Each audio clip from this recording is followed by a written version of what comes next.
You will hear a number of different recordings and you will have to answer questions on what you hear. There will be time for you to read the instructions and questions and you will have a chance to check your work. All the recordings will be played once only. The test is in 4 sections.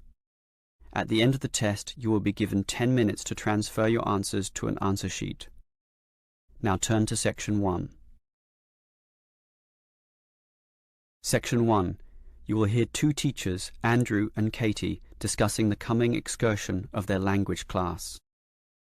First, you have some time to look at questions 1 to 6.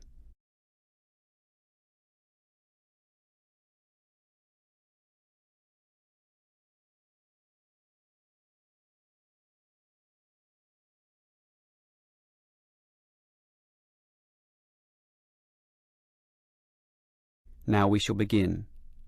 You should answer the questions as you listen, because you will not hear the recording a second time. Listen carefully and answer questions 1 to 6. Well, we have this school excursion plan, but when exactly is it? Is it this Tuesday or Wednesday? Well, it can't be Tuesday with the English tests taking place. Ah, right, not Tuesday but Wednesday. That's right, all day Wednesday, taking a bus outside the city. And where are we going? Last month we went to Arthur Island, so this time we're going to the animal park. Arthur Island was okay, but it was too cold. Let's hope the weather for this week's excursion is better. I don't suppose animals care about bad weather, but I certainly do. Have you heard the forecast? Yes, and it's not too bad. Basically, they're saying Monday will be sunny, but then the weather will change. Not so good. Yes, Tuesday we'll have some showers, but by Wednesday, the day of our excursion, it will be, well, their words are cold and cloudy. Cold and cloudy. Well, as long as it isn't wet and rainy, I'm happy enough. We won't need umbrellas, just warm clothing. And what time will we get there? Let's see, the bus picks us up at 8:30 a.m. and then it's an hour and a half on the road, so we arrive at 10 a.m. Sorry, with the 15-minute break, that will actually be 10:15 a.m. That's early enough. Then all our students can see the animals, have their fun, and do whatever they want to do. Well, one fun event planned that day is Birds of Prey. What's that? That's when they bring out several birds of prey, eagles, falcons, kites, those sorts of birds, and throw pieces of meat into the air, and the birds swoop down and eat them. It's quite impressive. Sounds great. Birds of prey. Are there any other activities? There's a catered lunch at the park restaurant. We've already paid for that. And in the afternoon there's... Well, I had a choice between the reptile display and the koala handling. In the reptile display, the students can handle live pythons and various other snakes. Surely they'd rather hold koalas. I'm sure, but the koalas can't be handled unless the weather's sunny, and given the forecast, I thought it better to choose the reptile display. That's a shame. These Asian students would love the koala handling. Yes, I know, but we can't control the weather. And then we get back. What time will that be? We leave the park at 4:30, but then we face traffic, so we won't get back until well after 6 p.m. It will most likely be 6:30, but that's better than the last trip. We didn't get home until 8:30 that time. Yes, that was a bit too late, wasn't it? Before you hear the rest of the conversation, you have some time to look at questions 7 to 10.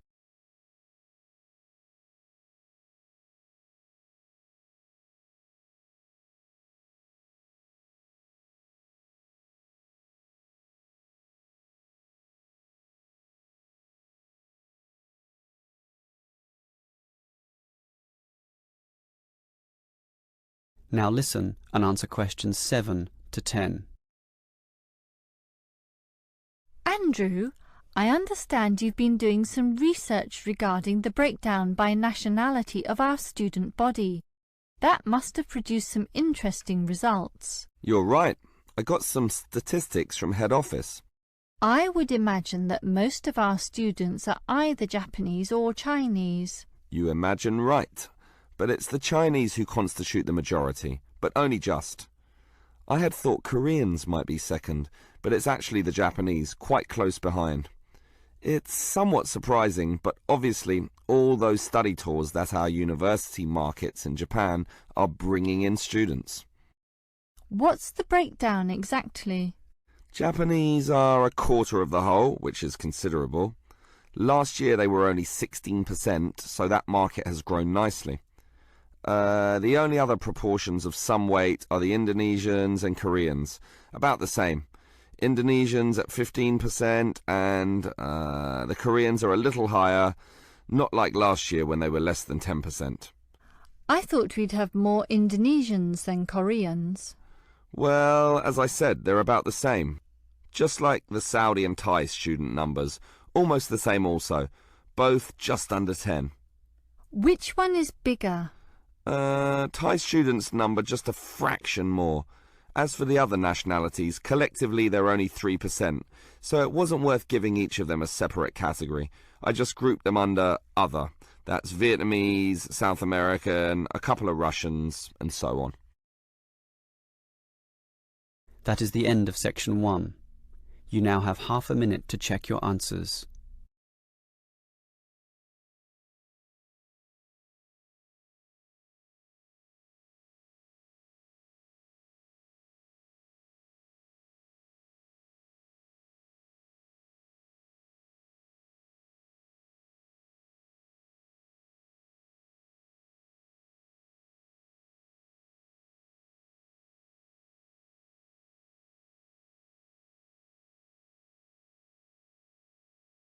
Now turn to section 2.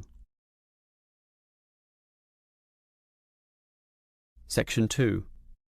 You will hear a representative from Easy Travel Travel Agency explaining to some customers the benefits of her company. First, you have some time to look at questions 11 to 15.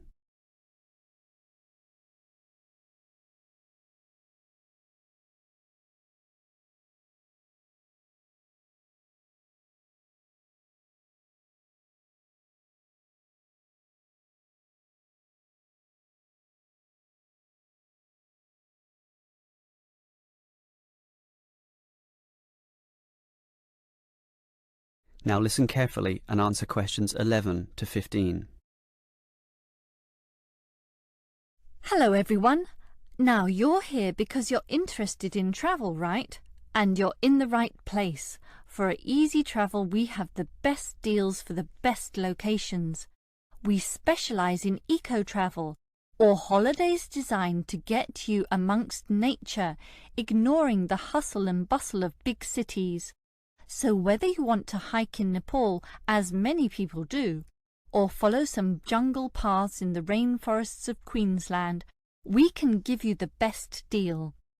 If you look at our office here, you'll see our overseas consultants. That's for trips overseas, obviously, to Europe, to North America, but primarily for the Asian market, which is generally more popular in this part of the world. Most people like that touch of the Orient, right? But they also like the domestic market, since this country offers its fair share of beautiful natural vistas. What about the deserts, anyone? What about some striking red rock gorges? Then talk to our domestic consultants, who can arrange anything you want. But they deal with the accounts in the morning, so you'll need to talk to them in the afternoon. And remember, our office doesn't open at night, sorry to say. Now, around the outskirts and outer regions of this city, there are many beautiful places that you might not be aware of, and the advantages of these regional locations are many. Mostly by being closer, some of them can be done in a day tour. Yes, it's fast and convenient with none of those long-haul bus trips which often leave you cramped and uncomfortable and stuffing heavy suitcases into luggage racks.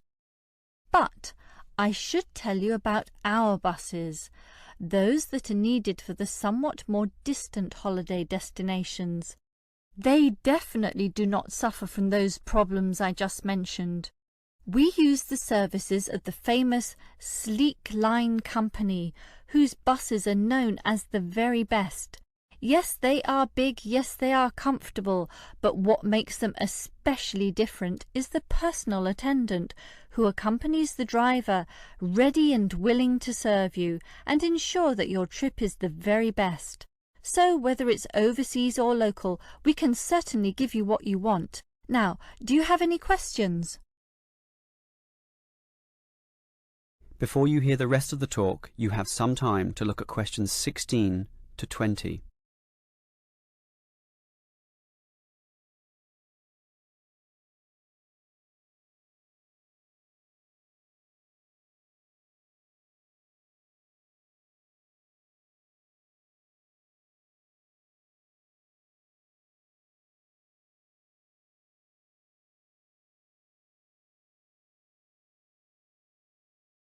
Now listen and answer questions 16 to 20. Right, let me orient you to our main Easy Travel office here. On this table right beside us are travel magazines for you to browse through, and on the wall next to that are many more for all parts of the world. Our 4 travel consultants sit over there on the other side of that long counter. That's right, 4 of them, side by side, all serving various regions. Now, let me tell you their specific functions. Firstly, the consultant on the left, next to the plant, is the local tours consultant, serving tours in the immediate vicinity of this city. Next to her is what we call regional tours, targeting the statewide options. Next to her is the interstate tours, and that can involve either buses or planes. In the former case, utilising the Sleek Line bus service, as you know. And finally, next to her in the corner is General Inquiries, which is self-explanatory. If you have questions of a general nature, rather than one relating to specific destinations, you can go there. Now, as I said, we can do international tours, and for that you need our big office, just through that door, the one between those 2 plants. However, if your international tour is in the Asian region, which is generally our most popular option, then we deal with that in a separate room, the one opposite international tours, but not the corner one. Just go through that door on the left, the one next to that cupboard. The door next to that is, in fact, our general office, so please don't go through there. That's reserved for staff members only. That is the end of section 2. You now have half a minute to check your answers.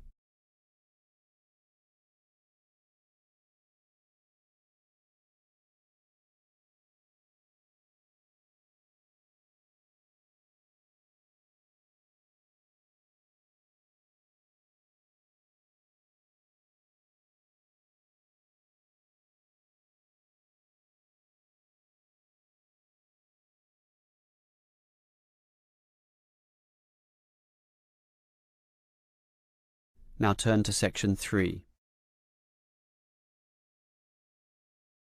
Section 3. You will hear 2 students, Sam and Liz, discussing their university orientation program. First, you have some time to look at questions 21 to 24.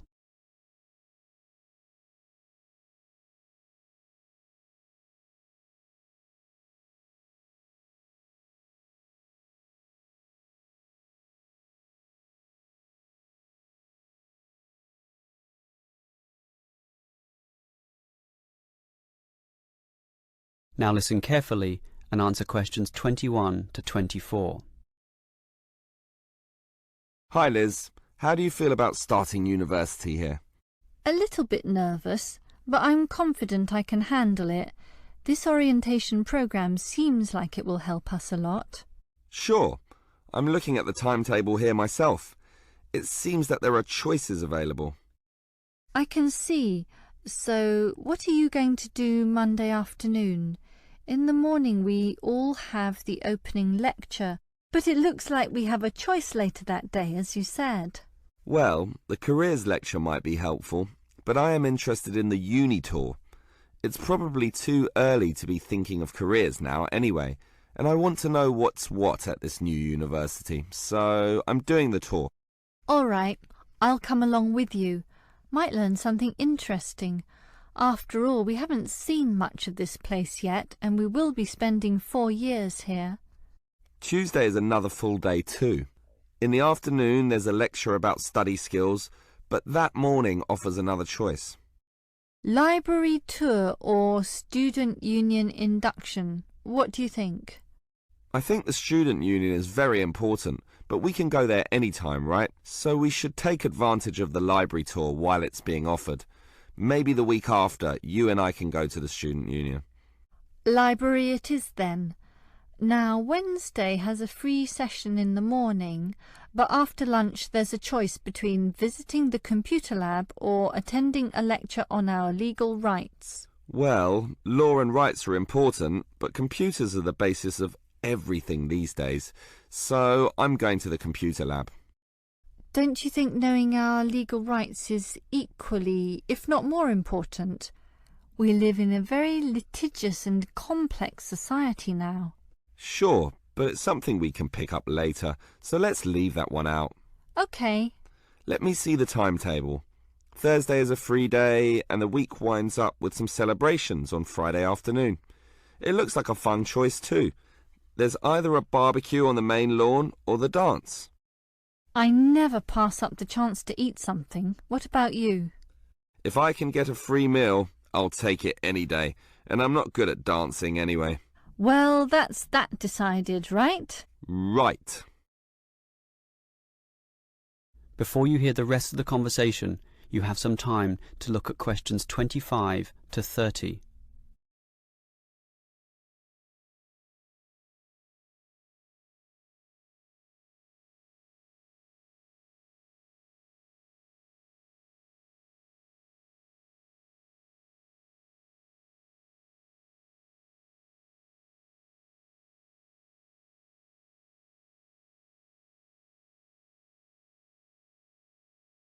Now listen and answer questions 25 to 30. Guess what, Liz? There's another interesting thing in this orientation booklet, and it looks important, about a style guide. What's that? Take a look yourself. It seems to be a set of rules regarding how to present written work, essays and that sort of thing to the lecturers. They want a uniform style of presentation. I can see, so everything we hand in must have a header and a footer. A what? A header and a footer. The footer is at the bottom of the page and the header is at the very top. That's why they call it a header, you know, that little bit of writing giving details about the work. And they also want the word count. Why do they need that?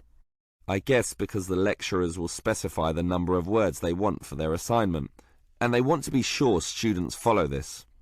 And even the heading on the page has to be a specific dimension, 16 points and bold print and underlined. And subheadings are 14 points, and the font has to be Arial for everything. Yes, the main text is Arial too, as you said, and the size is 12 points, with the header and footer being slightly smaller at 10 points each. Well, it seems logical. The size of everything is in proportion to its importance, but why do they need the spacing of the main text to be 1.5? The header and footer are different. They're only single-spaced. Probably to allow the teacher to insert comments or corrections, or just to make it all more readable, I suppose. And we need wide margins on the left, right, top and bottom, probably for the same reason. Lots of space to allow the addition of comments. That's a bit scary, actually. It seems to assume we will be making mistakes. And look what they want in the header and footer. The header has the name of the work. Not the name of the teacher? No, the work, but surely the teacher's name must go somewhere. Ah, here it is. It goes in the footer. OK. I'd say this is all logical. If a page is lost, say falls to the floor, then with all this information it can always be traced back to the teacher involved. Right. As you say, all very logical. That is the end of section 3. You now have half a minute to check your answers.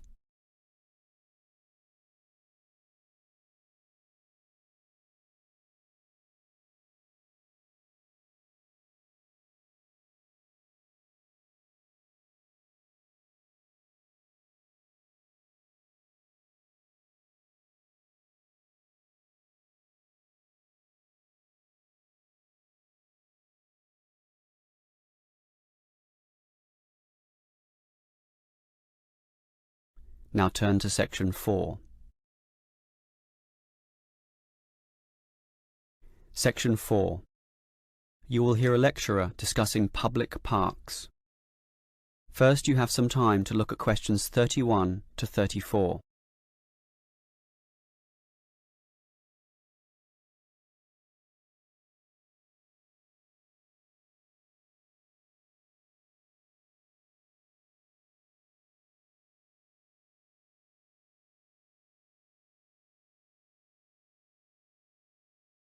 Now listen carefully and answer questions 31 to 34. Most of us are familiar with a local park. We spend time there, play there, and have some of our best memories in these places. But what is a park? Basically, it can be defined as a natural, or at least semi-natural, piece of land, planted with a variety of trees, bushes and flowers, protected and reserved for the enjoyment of all citizens. There are usually regulations about the sorts of behaviour that can take place within, and sometimes there are facilities such as children's playgrounds or fields for ball games and other sorts of activities. For this reason, if there is grass, it is kept short, and this also discourages the breeding of insect pests. A well-maintained park actually needs a lot of people to look after it, and more so if the park showcases special plants, flowers or trees, in which case it is called a botanic garden. In complete contrast, if the park is big and remote enough, it is sometimes designated as a wilderness park, to be left completely alone and untouched, protected from all development in order to allow wild species, both plant and animal, to live undisturbed. But it is the urban park, the sort of park that most people are familiar with, that I want to talk about now. These preserve natural landscapes for the pleasure of the urban population, most commonly just for passive recreation. In other words, allowing people just to observe the trees and lie in the grass, and such passive recreation is certainly needed. Before you hear the rest of the lecture, you have some time to look at questions 35 to 40.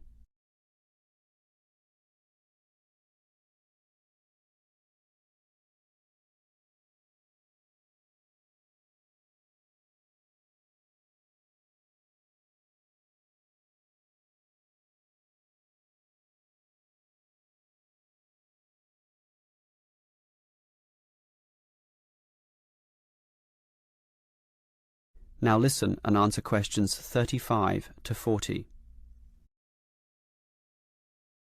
Continuing on the subject of parks, it might surprise you to know that once there were none. 1,000 years ago, there was no need, since there were already extensive open spaces, forests and wilderness surrounding most cities and towns, for example in Europe. These dark, dank forests were large and even dangerous, full of wild animals and with the potentially fatal result of getting lost. Hence, fairy tales evolved about witches living in these areas and the wolves and bears which could threaten young children. However, with the rapidly increasing human population, the original wilderness and natural open spaces were intruded upon.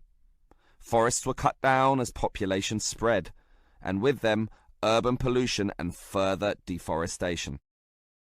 But it was only with the advent of the Industrial Revolution that people realised natural areas needed to be preserved to give the populace access to the sort of nature that was fast disappearing due to the uncontrolled development and demand for resources. The first park expressly designed for that purpose is usually considered to be Prince's Park in Liverpool. This was in 1841 on land donated to the public by a rich iron merchant. With such a generous donation, worth about £50,000, the council decided to invest £5,000 of its own money in making it look good. Consequently, they hired a landscape designer, Joseph Paxton, who designed twisting turning pathways among shade-giving trees, all based around a central lake. In many ways, it became the prototype for all later large parks, including the famous Central Park in New York. But if we were to pick the park that most people are familiar with, it would be the much smaller neighborhood park. These can be tiny, but by being in the midst of extensive development and dense populations, they are increasingly seen as a refuge where one can get a glimpse of true nature.